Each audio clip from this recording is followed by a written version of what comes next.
다들 인생을 살아가시면서 여러 가지 또 환경을 만나고 또 여러 가지 일들을 만나게 됩니다.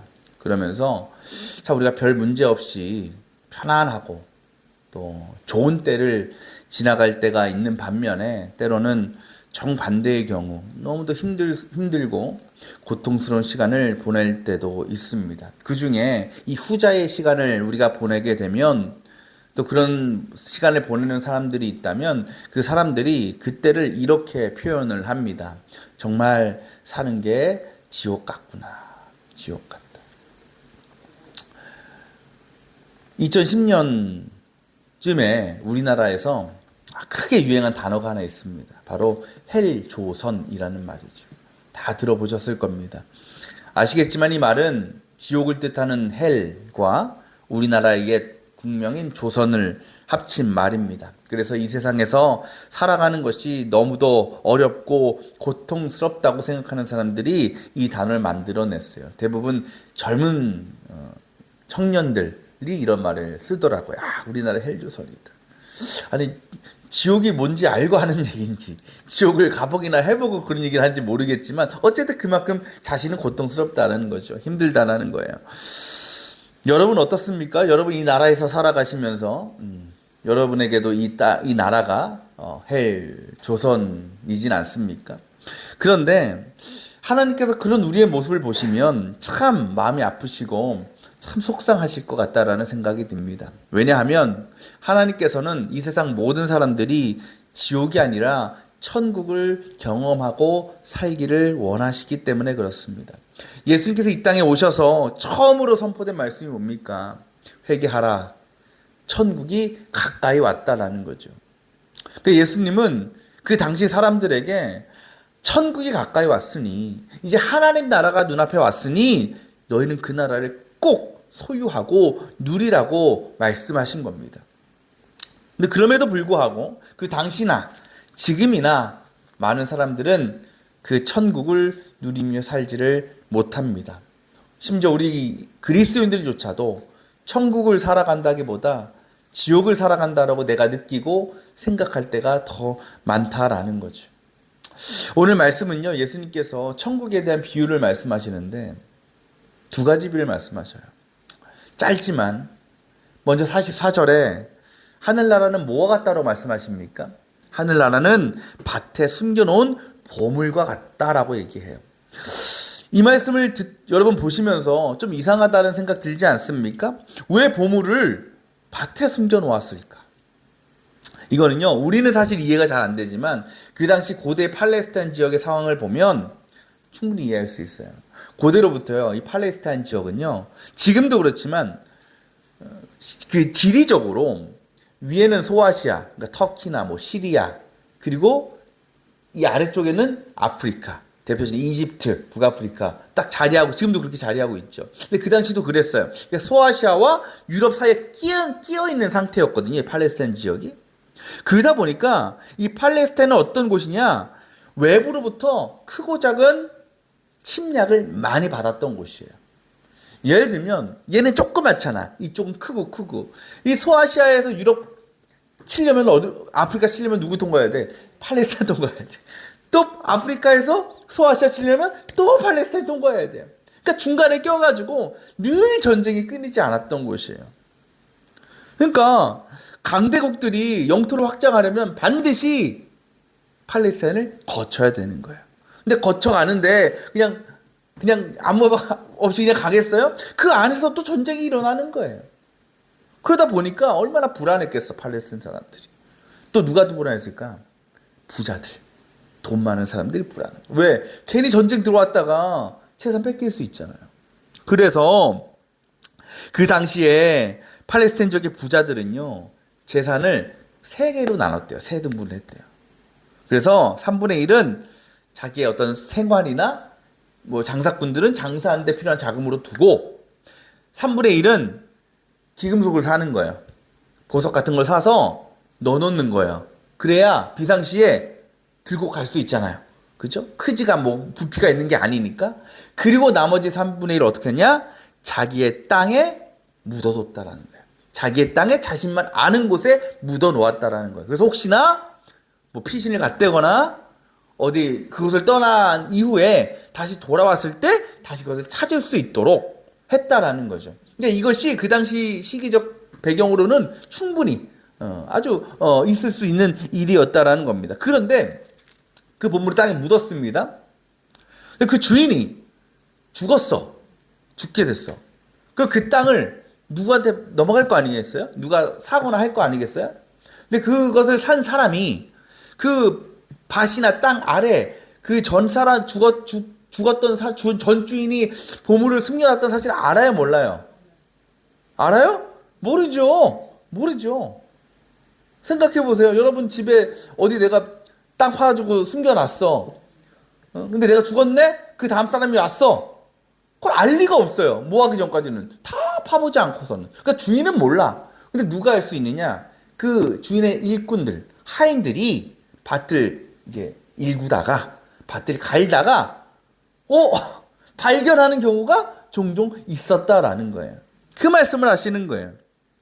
그러니까 주님은 천국의 보화 같다. 이처럼 밭에 숨겨진 보화 같다. 근데 그 보화는 결국은 뭐예요? 발견돼야 의미가 있는 거죠. 발견되고 내가 소유해야 그게 의미가 있는 거예요. 근데 천국은 뭐냐면 천국이 누구의 것이냐? 결국은 그 숨겨진 보화를 발견하는 자의 것이다 라는 거예요. 그러니까 아무리 많은 보화가 숨겨져 있어도 아무리 그 보물이 그 밑에 깔려 있어도 그것을 발견하지 못하면 꺼내지 못하면 소유하지 못하면 아무 의미가 없는 거예요. 여러분 그렇다면 여기서 말씀하시는 그 숨겨진 보화가 뭘까? 너무나 우리 잘 알죠? 예수 그리스도시라는 겁니다. 일꾼이 보화를 발견한 것이요. 그건 우연처럼 보여요. 어떻게 갈다가 찾았겠지. 그런데 우리가 예수님을 발견하는 것, 우리의 놀라운 보물이신 주님을 발견하는 것도 어떻게 보면 우연처럼 보여. 어떻게 하다가 내가 예수 믿고 어떻게 하다가 내가 구원받은가 보다. 하지만요. 하나님께는요. 우연이라는 건 없어요. 우리 그리스도인들이 그런 말들 종종 하죠. 뭐 뜻하지 않은 일들 만나고 그럴 때 뭐 우연히 우연찮게 이런 얘기 많이 해요. 근데 엄밀히 얘기하면 하나님의 시간 속에서는 우연은 없어요. 왜? 하나님이 다 시간을 이끌어 가시고 주관하시기 때문에 하나님 계획 속에 있는 것이기 때문에 그것도 마찬가지예요. 주님을 발견한 것도 우리가 예수를 믿은 것도 우연찮게 어쩌다 보니까 만나고 믿은 것이 아니라 하나님의 계획과 뜻 안에 그것이 있었다라는 것입니다. 그러니까 하나님께서 예수를 이 땅에 보내신 거는 실수로 어떻게 하다 보니까 보내신 것이 아니고 하나님께서 이 땅에 천국을 이루시기 위해서 스스로 인간의 몸을 입으시고 성육신 하셔서 우리에게 다가오셨던 하나님의 철저한 계획과 뜻이었다라는 겁니다. 그렇게 하나님은요 세상 모든 사람들에게 천국을 허락하시기 위해서 예수 그리스도를 보화로 보물로 보내주셨습니다. 어떻게? 숨겨서. 근데 여러분 그러니까 숨겨놓으시니까 문제가 뭐예요? 모든 사람들이 예수님을 알지 못하는 거예요. 모든 사람들이 예수를 발견하지 못하는 거예요. 그래서 천국을 소유할 수 없는 겁니다. 오늘 비유에서 보면요. 그 보화를 숨긴 사람이 누굽니까? 밭의 원래 주인이죠. 그렇다면 그 보물을 가장 먼저 발견해야 될 사람도 누구겠어요? 주인일 거예요. 그런데 이 말씀에서는요. 그 보물을 찾은 사람이 주인이라고 얘기하지 않아요. 그렇죠? 어떤 사람이라고 얘기합니다. 아까 말씀드린 것처럼 하인이 될 수도 있고, 그렇죠?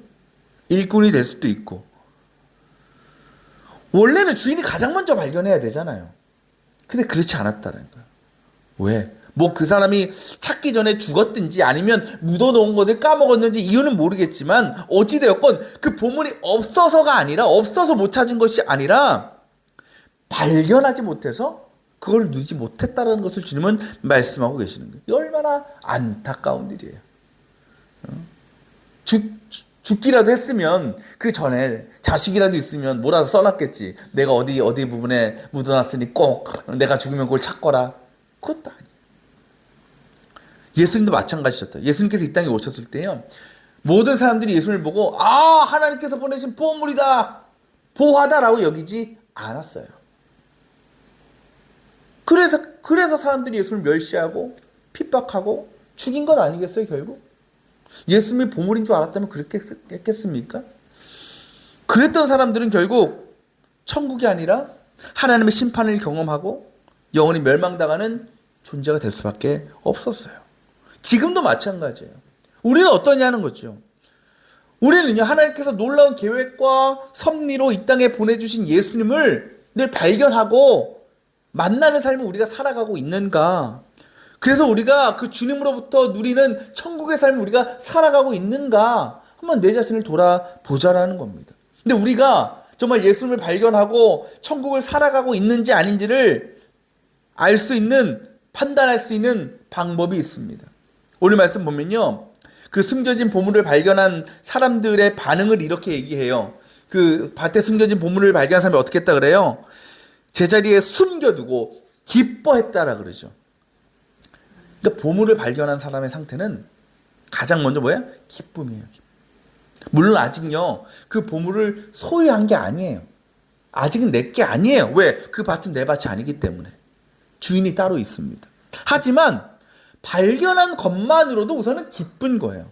감사한 거예요. 우리가 이어지는 말씀에 진주상인 비유가 나오잖아요. 그 말씀도 보면요, 진주를 팔고 사는 상인이 진주를 이제 그런 거예요. 내가 뭐 예를 들면 뭐 100만 원 가치의 진주를 갖고 있어. 근데 하다 보니까 150만 원짜리 진주를 발견했네? 그럼 어떻게 하겠어요? 그거를 팔고, 전에 있던 걸 팔고 어떻게 돈을 더 해서 150만 원짜리를 내가 소유하겠죠. 근데 그 다음에 더 비싼 걸 발견했어? 그럼 똑같이 그 전에 있던 걸 팔고 또 그거를 내 소유로 할 거예요. 그 당시는요, 지금이야 진주가 양식도 있고 모조품도 있고 그렇지만 그 당시는 가장 귀한 보석이 진주였어요. 그 진주도 가격이 천차만별이었습니다. 근데 이 진주상에는 그렇게 해가지고 재테크를 하는 거예요. 장사를 하는 거예요. 그런데 그가 어떤 진주를 발견했냐? 가장 가치는, 가장 비싸고 그 어떤 것도 넘어설 수 없는 진주를 딱 발견한 거예요. 근데 이거는 내가 지금 가지고 있는 진주를 팔고 해서 감당할 수 있는, 살 수 있는 게 아니에요. 그러니까 그 진주 상인이 어떻게 했다 그래요? 오늘 말씀에 46절, 가진 것을 다 팔아서 그걸 샀대. 온 집안을 다 팔고 산 거예요. 왜 그랬을까? 앞서 그 밭에 보물을 발견한 사람도 그랬잖아요. 그가 발견한 다음에 어떻게 했다고요? 가진 것을 다 팔아서 그 밭을 샀다. 왜 이 두 사람이 그냥 가진 거 일부도 아니고 어느 정도도 아니고 모든 것을 다 팔아서까지 그것을 사고 얻으려 했을까? 이유는 하나예요. 그들은요, 그것이 그만한 가치가 있다는 걸 알기 때문에 그래요. 그렇지 않으면 내가 누릴 수 없고 소유할 수 없고 살 수 없다라는 것을 알기 때문에 그럴 수밖에 없는 겁니다. 소유가 많든지 적든지 모든 것을 다 팔아야 살 수 있는 엄청난 가치가 있다는 것을 알고 있었기 때문에. 주님은요, 우리에게도요, 천국은 그렇다고 말씀하고 계시는 거예요. 곧 천국은 예수님을 최고의 가치로 여기고 우리의 가진 것을 다 내어놓고서라도 그것을 소유하려는 자만이 경험하고 누릴 수 있는 것이다. 그러니까 내 모든 것이 다 사라져도 예수님 한 분만으로 만족하고 기뻐할 수 있는 사람이 천국의 주인이 될 수 있다라는 겁니다. 근데 여러분, 오해하지 마세요. 이 말씀이 문자 그대로 그러면 예수 믿고 내가 천국 가려면, 구원 받으려면 다 바쳐야 되겠구나. 그래, 당장 집 팔고 다 팔아서 교회에 갖다 바치자! 이게 아닙니다. 우리에게는요, 이 세상의 삶도 너무나 중요해요. 우리도 잘 먹고 잘 살아야 돼요. 많은 것을 누리고 이 세상에서 많은 걸 소유하는 건 나쁜 일도 아니고 죄도 아니고요. 오히려 하나님 기뻐하실 수 있는 일이에요. 영광 돌릴 수 있는 일입니다. 단 우리가 주님을 만나고 천국을 살아가는 것보다 인간적인 욕망과 세상적인 유익을 구하는 일을 더 원하고 더 가치 있는 것으로 생각해서는 안 된다라는 겁니다. 결국 우리의 우선순위의 문제이고 가치 판단의 문제라는 겁니다. 솔직히 우리의 모습을 보면 여전히 세상의 가치를 하나님과 믿음과 천국 위에 올려놓을 때가 참 많이 있습니다. 그래서 내가 믿음 지키고 내가 천국을 살아가기 위해서 세상 일을 내가 내려놔야지, 포기해야지 하는 것이 아니라 오히려 그 반대로 세상적인 것을 누리고 경험하기 위해서 믿음을 포기하고 불순종하는 우리의 모습일 때가 훨씬 더 많다라는 거죠. 오늘 천국 비유는요, 굉장히 짧죠. 짧아서 그런지요, 마무리가 별로 시원치가 않아요. 보통 이러한 이야기는요, 이런 뒷이야기가 나와야 돼요. 예를 들면 밭을 산 사람이 그 보물을 꺼내서 팔아서 평생 잘 먹고 잘 살았습니다. 값진 진주 발견한 사람은 더 큰 부자가 돼서 행복하게 살았답니다. 뭐 이런 얘기가 나와야 되는데 그렇지 않아요. 거기서 끝이에요. 왜 그럴까? 다 의도가 있어요. 그 이유는 그들이 보물과 진주를 가지고 무언가를 하려고 한 것이 아니고 그것을 그냥 소유하며 살아가는 그 자체만으로 만족하고 기뻐했기 때문이다라는 겁니다. 천국은 그런 곳이라는 말씀이에요. 곧 우리가 하나님을 믿고 천국을 소유한다는 것, 우리는 뭘 원해요? 우리가 믿으면, 천국의 삶을 살아가면 하나님께서 우리를 이쁘게 여기셔서 우리의 그 믿음을 좋게 보셔서 내가 원하는 것 해주시겠지, 내가 소망하는 일 이루어 주시겠지 라고 우리는 기대하고 나간다라는 거예요. 근데 그렇지 않으면 실망하고 또 좌절하고 절망하는. 하지만 천국은 그런 것이 아니에요. 우리가 하나님 믿고 천국을 소유한다는 것은 하나님께서 그 이후에 내가 욕망하고 내가 원하는 것들을 해 주실 것을 기대해서가 아니라는 겁니다. 궁극적으로 천국은요, 내가 하나님을 소유하는 게 아니에요. 하나님 내 마음대로 부리는 게 아니에요. 오히려 내가 하나님의 소유가 되는 거예요. 나를 하나님께 완전히 내어 드리는 거예요. 그래서 내가 순종하기 위해서, 하나님의 말씀 따르기 위해서 내 소중한 것까지도 기쁨으로 포기할 수 있는 것이 천국을 살아가는 그리스도인의 삶이라는 것입니다. 우리가 살아가는 이 세상은요, 과거와 비교해보면 정말 많이 발전했어요. 또 얼마나 편리해졌는지 모릅니다. 우리 정기아 집사님도 계시지만 정말 어렵게 사셨잖아요. 우리 아버지 때, 부모님 때 사셨던 분들은 저 전쟁 끝나고 나서 정말 필리핀보다 못 산, 그죠? 세상에서 제일 가난한 나라가 우리나라 아니었습니까? 근데 그런 시대를 살았던 분들이 지금 이 시대를 보면 이렇게 얘기하실 거예요. 야, 여기가 천국이네. 여기가 천국이야. 근데 여러분, 아무리 세상적인 것, 아무리 외적인 것을 많이 소유하고 누리고 산다 그래도요, 그렇게 살아가는 사람들이 다 천국을 살아가는 게 아니라는 거예요. 아무리 세상이 발전하고 아무리 편리해지고 정말 스마트폰 하나로 모든 것이 다 되는 세상이지만 그것이 이 땅을 천국으로 만드는 것이 아니다라는 겁니다. 이 세상의 모든 것을 다 갖추고 있어도, 누가 봐도 천국을 사는 것 같아도 겉으로 볼 때는 스스로 지옥에 빠져 살아가는 사람들이 얼마나 많은지 모릅니다. 우리가 재벌들 부러워하잖아요. 부자들 부러워하잖아요. 야, 저렇게 살면 정말 천국같이 살 수 있겠다? 천만의 말씀. 그 안에서 매일같이 지옥을 살아가는 사람들이 얼마나 많은지 모릅니다. 겉으로 볼 때는 부족한 게 없어요. 겉으로 볼 때는 누구보다 풍요로워요. 하지만 그 안에 그것에 대한 기쁨이나 감사가 아니라 오히려 더 누리지 못한 것, 더 가지지 못한 것에 대한 불평과 원망과 불만족 가운데 그 심령과 영혼이 죽어가고 그 고통 가운데 몸부림치며 살아가는 이들이 얼마나 많은지 모릅니다. 그래요. 세상이 아무리 풍요롭고 살기 편하고 재미있는 세상이 됐다 해도요, 그 안에서 우리가 감사함을 누리지 못하고 기쁨을 누리지 못하고 만족하지 못하면 그것은 천국이 아니라 지옥일 수 있는 것입니다. 근데 그 기쁨과 만족과 행복을 누가 주십니까? 성령이 주시는 거예요. 주님이 주시는 거예요. 다시 얘기하면 지옥은 다른 곳이 아니라 주님이 계시지 않은 곳은 지옥인 거예요. 아무리 세상이 풍요롭고 좋아도 그 안에 하나님이 계시지 않으면 그곳은 천국이 아니라 지옥인 것이다. 오늘날 세상 사람들은요, 다들 천국을 살길 원해요. 파라다이스, 천국, 낙원 같은 삶. 근데 그 안에 누가 없어요? 하나님 없는 천국을 만들려고 그래요.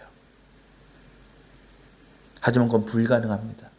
왜냐하면 하나님 없는 세상은 결국 자신의 욕망을 위해서 서로를 미워하고 다투면서 그것이 지옥을 만들어가기 때문에 그래요. 하지만 세상에서의 삶은 어렵고 힘들어도 고난투성이일지라도 우리가 주님 안에 있다면, 하나님이 내 안에 계시다면, 그래서 언제나 우리를 위해 숨겨놓으신 예수 그리스도, 그로부터 나오는 은혜를 우리가 발견할 수 있다면 우리는 천국을 살아가는 것이고 또 그 안에서 참 기쁨과 평안을 누리게 되는 줄 믿습니다. 이 세상 모든 사람들에게는 각자 가장 가치 있다고 생각하는 보물과 진주들이 있습니다. 어떤 사람은 재물, 어떤 사람은 명예, 어떤 사람은 자식, 지식, 인간관계 등등등. 사람들은요, 그것들을 내가 가지면 내가 천국과 같은 삶을 살아갈 수 있을 거라고 굳건히 믿고 또 기대합니다. 그래서 그것을 누리고 얻기 위해서 인생 모두를 바칩니다. 하지만 천국은 오직 주님이 나의 가장 존귀한 보물임을 깨닫고 그분을 우리의 삶 속에 모심으로 시작되어지는 것임을 여러분 기억하시길 바랍니다.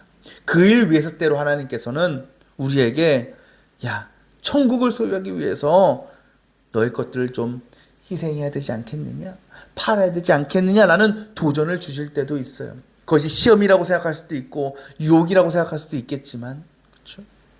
우리가 말로는 하나님은 최고의 보물이십니다, 하나님이 최고의 가치입니다라고 하면서도 여전히 세상적인 것들을 포기하지 못하고 여전히 하나님보다 이 세상을 더 높은 가치로 여기며 믿음으로 멀어져 할 때에 하나님은 우리가 주님 한 분만으로 만족하고 기뻐할 수 있는 천국을 경험하시기 위해서 우리의 결단을 요구하실 때가 있다라는 겁니다.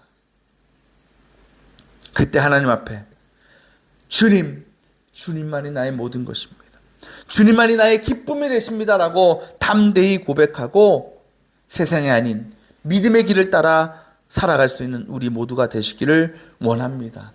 그렇게 끝까지 믿음을 지키고 예배의 자리를 지키고 하나님 나라의 소유권을 지키며 천국 속의 지옥이 아니라, 비록 이 세상 우리의 세상적인 삶은 지옥 같을지라도 그 안에서 천국의 삶을 살아갈 수 있는 하나님의 복된 자녀들, 귀한 백성들 다 되시기를 주님의 이름으로 축원합니다.